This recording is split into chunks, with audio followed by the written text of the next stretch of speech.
Hello guys, welcome to my Jamie channel. తక్కువ మసాలాతో బిర్యానీ చేసుకుందాం అనుకునే వాళ్ళు తప్పకుండా ఈ వీడియో చూసి ట్రై చేయండి guys. Like and comments, subscribe చేసుకోండి గాయ్స్. బిర్యానీకి ఏం కావాలో చూసేద్దామా? చికెన్ మ్యారినేట్ చేసుకోవడానికి ఒక బౌల్ తీసుకోండి. 2 స్పూన్స్ ఆఫ్ చిల్లీ పౌడర్ వేసుకోండి. స్పైసీ ఎక్కువ తినాలనుకున్న వాళ్ళు తగినంత కారం వేసుకోండి. 2 స్పూన్స్ పసుపు వేసుకోండి. 3 స్పూన్స్ సాల్ట్ వేసుకోండి.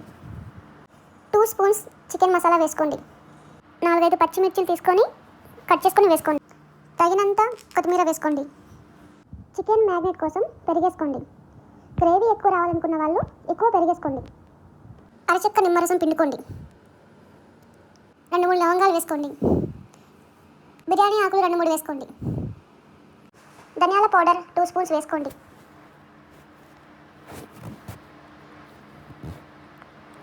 గరం మసాలా వేసుకోండి. కొత్తిమీర వేసుకోండి.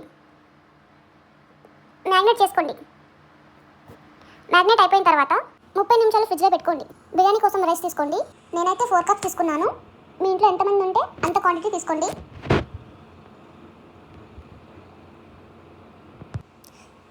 ఫ్రైడ్ ఆనియన్స్ కోసం పెద్దగా కట్ చేసుకొని ఒక ప్యాన్లో ఆయిల్ వేసుకొని ఫ్రై చేసుకోండి. గోల్డెన్ కలర్ వచ్చేదాకా ఫ్రై చేసుకోండి. చికెన్ కోసం ప్యాన్లో ఆయిల్ వేసుకొని బిర్యానీ ఆకులు వేసుకొని అల్లం పేస్ట్ వేసుకొని కలుపుకోండి. అది కొంచెం మగ్గిన తర్వాత చికెన్ తీసుకొని అందులో ఫ్రైడ్ ఆనియన్స్ వేసి కలుపుకోండి. అల్లం పేస్ట్ పచ్చివాసన పోయిన తర్వాత చికెన్ వేసుకోండి. వేసుకొని కలుపుకోండి. కలుపుకున్న తర్వాత పక్కన పెట్టేయండి.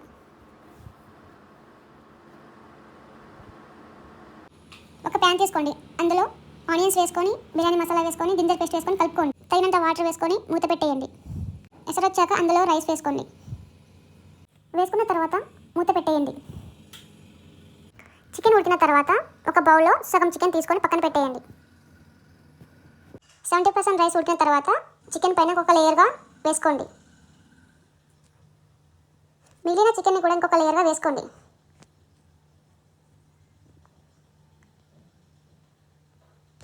ఫ్రైడ్ ఆనియన్స్ కూడా ఒక్కొక్క లేయర్గా వేసుకోండి.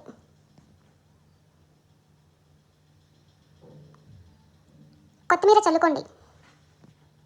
నెయ్యి ఉంటే నెయ్యి కూడా వేసుకోండి. లో ఫ్లేమ్లో 15 నిమిషాలు దమ్ పెట్టుకోండి. చూడండి గాయస్ ఎలా వచ్చిందో. ఇంకా సర్వ్ చేసుకోండి ప్లేట్లో. చూడండి గాయస్ ఎలా వచ్చిందో బిర్యానీ. ఎంత బాగుందో చూడండి. ఒకసారి ట్రై చేయండి గాయస్. తప్పకుండా సబ్స్క్రైబ్ చేయండి గాయస్.